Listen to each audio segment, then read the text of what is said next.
Well, Michael Chandler, it's been nothing but big fight weeks for you since you came to the UFC. Here's another one. I guess what's the feeling like this time around? Man, this is what I asked for. You know, I wanted to fighting so long outside the UFC. I always dreamt of coming here, putting on performances on the biggest stage possible under the brightest lights, and that's exactly what they gave me. I asked for it when I first sat down with Hunter Campbell, laid out my intentions of what I wanted to be for the organization and inside of the organization. And here we are. I mean, the strength of schedule that I put together in 16 months with the backup for the title fight, Dan Hooker, Charles Oliveira, Justin Gaethje, and now Tony Ferguson, it's right where I wanted to be. You know, big fights, big stages, and this is no different. And I got a tough opponent ahead of me on Saturday night, ready to do the thing. I wonder as you sit there now, like how you would categorize your UFC run, because exactly what you just said, right? Insane strength of schedule, outstanding performances, right? But if you look at just the results, I know you have high expectations for yourself. So can you be proud of what you've accomplished, or do you sit back and go like, yeah, but I didn't do what I wanted to do? No, absolutely. I gave up trying to be perfect long ago. You know, when I got into this sport, I watched BJ Penn and Matt Hughes and George St. Pierre and Anderson Silva, all these guys that we looked up to in mixed martial arts, and they all had losses on their record, but at the time they were so dominant that they hardly ever lost. So in my mind, I said, okay, well, I'm not going to lose. There's no reason for me to lose. I'm going to be that good. Then you go through a couple losses, you grow through failure, you grow through struggle, and you realize, hey, it's all part of the process. You know, me coming in, and you look at my record thus far, 1-2 in the UFC, fighting the toughest guys on the planet at 155 pounds. Every single one of these guys and gals on the roster on any given night could lose to anybody on the roster, especially in the top 10 when you're fighting the toughest guys or gals in the world. So it's the cards have fallen how they were. I'm not too upset about a debut of the year starting 2021 and then a fight of the year capping it off at the end. Two awards that I hold dear to my heart, and go out there, get my hand raised on Saturday night, and there's even more big fights coming up in the future. Absolutely. Tony Ferguson is a big fight. You know, he had the famous Dana White privilege line. We all got a big kick out of it. Everybody laughed. And then we brought it up to him today, and he doesn't find it so funny anymore. It seems like he's got a little chip on his shoulder, maybe a little anger towards the organization, I think, but maybe a little bit towards you as well. What do you make of that? I'm sorry, Tony, but that Dana White privilege line might be the funniest thing that has ever been said on a microphone in the context of mixed martial arts. He's right. I am his boss's favorite fighter. I am Dana's favorite fighter. Dana White privilege is not on the line here. I've already got it. And no, man, it's all fun. You know, I saw him after the press conference. It's all respect. He's going to go out there and try to take my head off, and I'm going to do the exact same thing. But when it comes to animosity, I got no animosity towards him. He's all business. Is it true? Is it blunder? Is it just words? Is it lip service? We don't know. All I know is he's going to run into a buzzsaw on Saturday night, and my Dana White privilege is not going to make a difference no matter what. Last thing for me, I mean, obviously your track record speaks for itself, but are you thinking about rankings and title shots and what comes next, or is this all about at this point about just coming in and, you know, turning in these fan-friendly, amazing performances and then just seeing what comes next? Man, yeah, I'm always looking at the future. I'm always looking at the game. I'm a student of the game, and now I'm a student of the lightweight division here in the UFC, how all the pieces are falling together, how people are in the rankings, who's out of the rankings, who are coming in, who is moving weight classes. There's a bunch of different stuff going on. But I truthfully think that everything in the fight business is up to time and circumstance. The reason I got the title shot back in May was the interesting set of circumstances where Conor and Poirier were tied up for a third fight. Khabib retires. In steps me and Charles Oliveira. Now, there's going to be a scenario on Saturday night where one of the two men in the main event win the fight and either retain the title or win the title, and there's not an MMA fan alive that doesn't want to see me rematch either of those guys, Charles Oliveira and especially Justin Gaethje, in a 5-round title fight. So we'll see what happens. All I know is I can take care of business on Saturday night. I'll break bread with Dana and Hunter, and we'll talk about what's next. Mike, I wonder, I mean, pretty much the entire 6 years that Tony Ferguson was looked at as either the number 2 or number 3 lightweight in the world, you were over in Bellator, you were winning titles, you were doing a lot of stuff over there.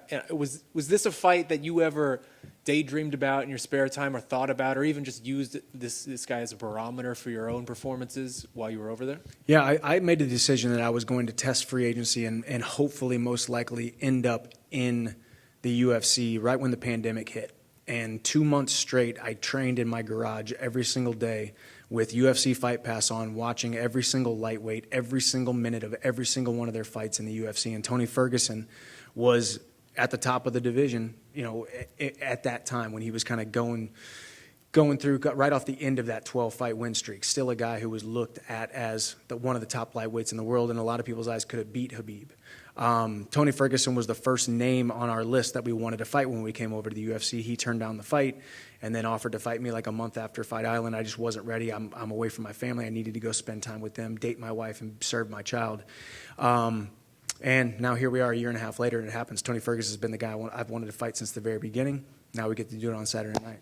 Yeah, and I think we're all looking forward to it. I mean, you're always extraordinarily open and honest with us and the media and the fans. And so I'm just curious for your honest assessment. I mean, where do you think Tony is at this point in his career? I don't know. He's probably in the hotel somewhere over here. No, I think, no, I mean, where is he? I mean, he's, man, the thing about Tony Ferguson is you can talk about he's lost a step. You can talk about maybe he's lost athleticism or power because of age or whatnot. Yes, he's fallen on some hard times with a couple losses, but just as I said before, when you're fighting the toughest guys on the planet at 155 pounds, you're going to take losses.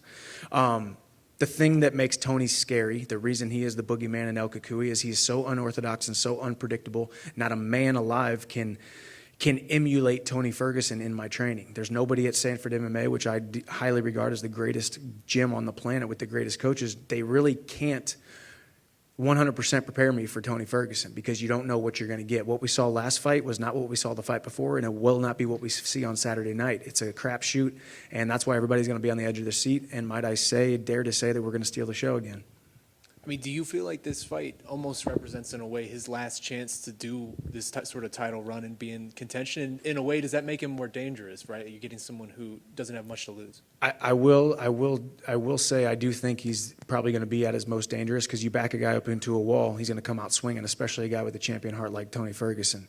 I don't think this is an end-all, be-all, fail in its final type of scenario. I don't think we're talking about retirement for him after I beat him. I don't think we're talking, this is his last fight. I think Tony Ferguson, and in the sport of mixed martial arts, when you got a big of a name as a fan-friendly and a fan favorite as Tony Ferguson is, and has the following that he has, he's still a large piece of this promotion at the lightweight division. He's a guy who puts butts in seats and a guy that people want to watch fight. So he's got a career as long as he wants to have it. He will lose on Saturday night, in my opinion, but we'll see what happens after that for him. Well, last thing from me, I mean, you were talking about how hard it is to prepare for a guy like him. You can't get anybody to replicate his style in training. Is there anyone you can compare him to throughout your own resume, like a fighter you fought who you think may be somewhat similar, or anything you can sort of reach to with that? No, I really don't. I mean, obviously everybody's got 2 arms and 2 legs, and we're talking about boxing, kickboxing, jiu-jitsu, and grappling. And so, of course, there's different similarities here and there, but I think when you add in the wrinkle that Tony Ferguson doesn't get tired, he doesn't get finished, he keeps on coming, that's a scary fight. He's got elbows that'll cut you up. He throws them from everywhere. He keeps fighting off of his back when he does get taken down. I can't think of anybody that can emulate Tony Ferguson because nobody can. He's a puzzle to solve, and we're going to try to solve it on Saturday night. Michael? Justin was in here a minute ago, and he said that his fight with you wasn't a war. Are you kind of surprised that he describes it like that? Yeah, listen, I like Justin Gaethje, but I gotta call him out on some of the things that he said. Number 1, he said it was boring. Number 2, he said it wasn't a close fight. And number 3, he said it was the first time that he fought somebody to win instead of fought somebody to hurt him. Now that to me is very telling. It's very indicative of a guy who met his match, a guy who stood across the cage from somebody who he was afraid for the first time in his life a little bit to engage with because he knew he met a guy as crazy as he was. All of those things are very telling to me that he wasn't where he wanted to be mentally because I put him in a place where he didn't want to be mentally. I love you, Justin. I respect the heck out of you as a competitor. I want to share the octagon with you for the title by the end of the year after this fight if you win. But it was definitely a lot closer than he thinks it was. Outside of fighting, you're getting a bit of reputation as a motivational speaker. I saw earlier this week how to truly order a cup of coffee. Yeah. I'm curious what you think of that reputation. Feel free to answer it in a motivational speaker. No, no, it's I don't take myself too seriously, man. I don't. I have fun with this. I love these opportunities because people get to see it. People get to see what we're saying or hear what we're saying and see what we're doing, and they get to feel something. So I like to use my platform to speak on my experience, to convey a message and tell a story. And I like to have fun on social media. I love that people have fun with it. You know, the Michael Chandler motivational stuff on all the YouTube comments is actually pretty hilarious. But it's also, I think, somewhat of a compliment. I think it hits home for a lot of people, and then a lot of people make fun of it. But people will always criticize things that they don't understand and things that they are intimidated by. What's your favorite motivational quote? Favorite motivational quote is Steve Prefontaine: "To give anything less than your best is to sacrifice the gifts." Hey, Michael, over here, to your left. Oh, Yeah. where's your microphone? Oh, right there. Oh, Okay, sorry. I was going to say, I was okay. Can you just talk to me about your family's recent decision to adopt another child? Like, what does that mean to you? Oh man, it was. I got to be honest with you. You know, I have not even been there. You know, we went out to where our son was located during training camp, right? August 12th or April 12th or 13th or whatever to go get him. And since then, I spent a couple of days in a hospital, a couple of days in a hotel room, and then I've been down in Florida training. So I've been, you know, FaceTiming my wife as she is going through the toils of taking care of a newborn. So I feel like I haven't even been there yet. Number one, to serve my wife and be there to help her. Number two, to serve my oldest son, Hap, who is now going to be, you know, not an only child anymore. So I got a lot of catching up to do. As soon as I get my hand raised on Saturday night, I got to get home and be a father to two baby boys and serve and love my wife, who's been taking care of our household. But it's amazing. I love my family. I love the gift of adoption. I love my son Hap. I love my new son Ace, and I can't wait for the future to raise these two young men into high functioning members of society. Is a father of two Michael Chandler going to be more dangerous than father of one Michael Chandler? You know, I think maybe more next fight, once I actually fall in love with my new son and take on that fatherly role. And not that I haven't yet. That might sound bad, but I haven't been able to take myself out of fighter Michael and put myself into father Michael quite yet, a father or two yet. So it's all happened so fast. You know, you want to make God laugh. You tell him your plans, and he's gonna supersede your expectations and change your plans every single time. You know, it was precarious timing for him to be born 2-3 weeks before my fight, but I'm dangerous no matter what, man. Y'all have seen me perform. I like to go out there and bite down my mouthpiece and have a good time, and I definitely got another why, a little extra wrinkle in my game, a little bit of extra love in my heart. Michael, right here. Looking at your Justin Gaethje fight, in the countdown, it said you kind of like fell into it, like the crowd was kind of erupting and you got into that war. Against Tony Ferguson, it doesn't seem like it matters who he fights. They're going to get booed regardless because Tony Ferguson is such a fan favorite. Have you had to do anything in camp to prepare or just get your mind so you don't fall into that trap of the fans around you? No, I haven't, but I will say that. I mean, I remember how big of a support he had in May when I fought Oliveira for the title.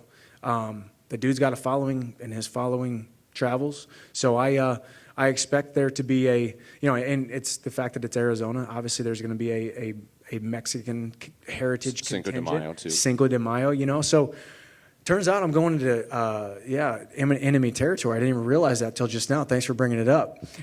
No, but I just competition to me, hand-to-hand combat is the same, whether it's in front of a couple hundred people at the Hearn Center back in Missouri or at these sold-out arenas.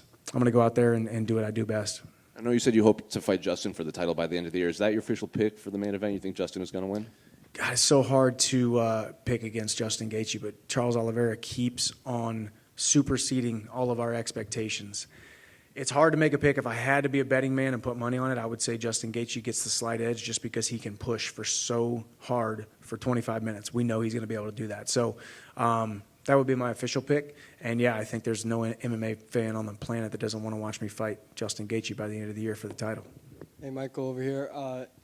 You've been speaking a lot about Tony's erratic striking patterns, and you've said multiple times how no training partner could exactly emulate what he brings to the table. So how do you possibly prepare for someone as unpredictable as Tony Ferguson is? It's a good question, and I answer it how I always answer everything. When most people ask about opponents and film study and how much time is allotted towards my own increasing of my skills and how much focused on the opponent, I always focus 80 to 90% on myself. How does Michael Chandler become a better athlete, a more dangerous striker, a more dangerous grappler, in shape, strong, fast, athletic? How do I use my attributes to fight anybody and beat anybody on the planet? And then that last 10, 20%, focus on small little habits and tendencies and idiosyncrasies of the opponent. We've watched Tony's tape. It's impressive in so many different ways. And as you said, it's erratic and it's unpredictable. So that's kind of the fun thing about this fight. Expect the unexpected and go out there and just be comfortable not knowing what is coming next. Be comfortable and have no expectations of how the fight is going to play out. Go out there and have fun and be confident in my skill set, and I get my hand raised. And lastly, going off what you just said, you often speak about setting yourself apart from the rest in regards to your training regimen or other lightweights in the division. So what are some things you do on a daily basis that differentiate you from the pack? Man, I think I've trained on the East Coast, West Coast, and everywhere in between. And I'm telling you right now, nobody lives the lifestyle that I live. And I'm 36 years old, and I'm competing at an extremely high level because of it. Why has my body lasted so long? It's great supplementation. It's great sleep. It's taking care of my body and treating myself like a professional athlete. And then inside of the training sessions, going harder than everyone else, doing the extra stuff, and then taking care of my body through body work and myofascial release on my roller every single day. The body will perform and last so much longer than we give it credit for if you give it the right tools and you give it the right love that it deserves. So I just go harder than everyone else. My standard for hard work is much higher than anybody else that has sat in this chair, and I will put that on everything. So that's what I've done, and I don't like to get out of shape, so I stay in shape, and that's why it's lasted so long. Got one here in the back, left. Michael, your run so far here in the UFC has been ultra exciting. Have the fights and your time with the organization lived up to the expectations you had when you signed?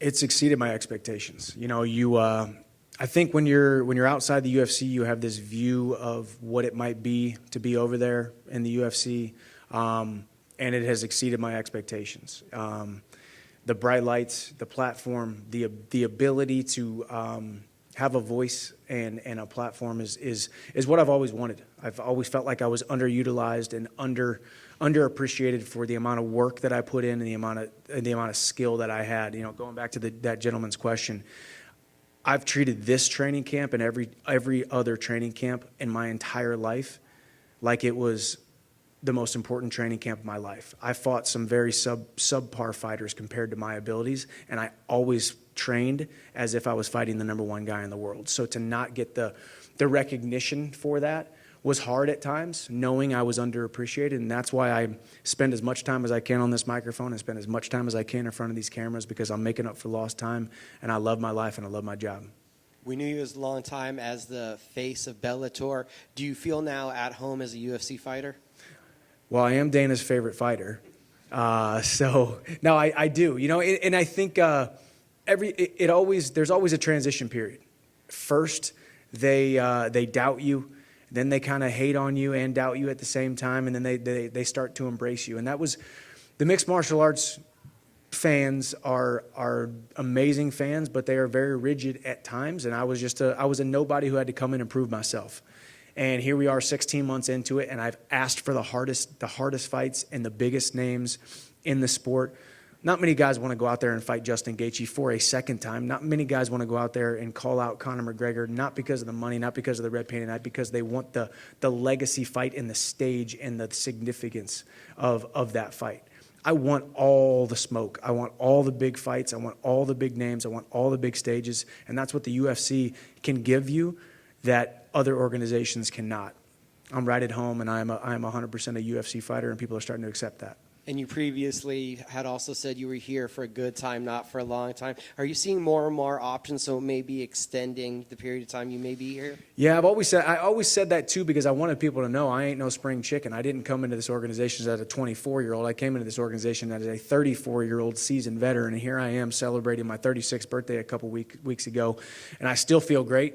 I still got some huge fights on my horizon. I do believe I will be UFC champion by the time I hang up the gloves, and I think that's sooner rather than later. Thank you. Michael, just to your right. We had Donald Cerrone in earlier today, and he became very emotional talking about the prospect of fighting in front of his child on Saturday. I know your oldest Hap will be watching you live for the first time on Saturday. Can you put into words how special that will be? I've tried not to think about it, honestly. It's like, take yourself back to Madison Square Garden. You take yourself back to title fights. You take yourself back to these experiences that have bigger implications than just the fight. The huge platform of Madison Square Garden or getting to fight for a title. Those things can get inside of your head and make you fight differently. When I know my son Hap is there, and my wife, two of my favorite heartbeats on the entire planet, it's I don't want to think about it too much because I got a job to do, and I just want to get my hand raised. I want to jump out of that cage, and I want to go hug him and tell him that I'm ready to be home and I'm ready to be daddy, because he deserves that. And I fell in love with him 5 years ago, and I looked into his eyes and told him that I was going to love him and serve him and take care of him. And this sport that I love takes me away from him at times, but he will know that every man has to work. And for him to sit there in the front row and to be able to see what daddy does for work, I think that's going to be really cool. So I'm excited about it, and try not to think about it too much. So thanks for bringing it up. Thank you, Mike. Michael, just one here to your left. Close it out. I know you said in the past 2 fights that you zigged when you should have zagged, and that's kind of the difference between winning and losing. Is there anything you can do going into this fight to clean that up? I know it's chaotic in there. I know decisions happen in a split second, but is that something you've thought about that you can change, or is it something that just kind of happens? Yeah, I mean, I think that's why we love this sport, man. Every single fight is different, and every single moment could be catastrophic for yourself or your opponent. And that's why we love the sport. I am confident in my skill set. I'm confident where I am exactly right now. I'm confident in some of the things that I've cleaned up from previous performances. I am confident where my head is at and where my heart is at and where I'm at physically. So not a lot I can do besides just be me. The good thing is I know I have the no-quit gene in me. I have the warrior gene inside of me. We all saw it last fight. We've seen it in numerous fights. It's something you can't teach. You can't teach grit. You can't teach heart. You can't teach determination. You can't teach toughness. And I have those things in droves. So Saturday night, I want you guys to see the technical side of me. And if I have to pull out that dog inside me, I will.